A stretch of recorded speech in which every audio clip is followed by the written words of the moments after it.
Hi friends, ఈరోజు మనం చూడబోయే ఈ వీడియోలో గణపతి గురించి అలాగే ఆయన ధరించిన అవతారాల గురించి ఇప్పుడు తెలుసుకుందాం. మన పురాణాల ప్రకారం ఒకసారి మహాశివుడు అసురులను రాక్షసులను సంహరించడానికి బ్రహ్మాండం మొత్తం తిరుగుతూ ఉండేవాడు.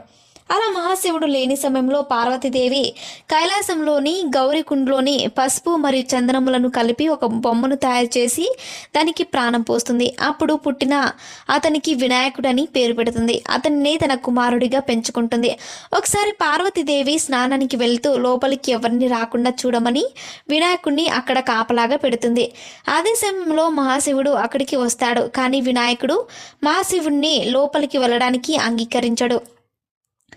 అప్పుడు మహాశివుడు తాను పార్వతీదేవి భర్తని తాను లోపలికి వెళ్తే పార్వతీదేవి ఏమీ అనరు అని చెప్పిన గణపతి మహాశివుడి మాటలను వినడు. దానితో కోపం వచ్చిన మహాశివుడు తన దగ్గర ఉండే సైన్యంతో ఆ పిల్లాడితో యుద్ధం చేయమని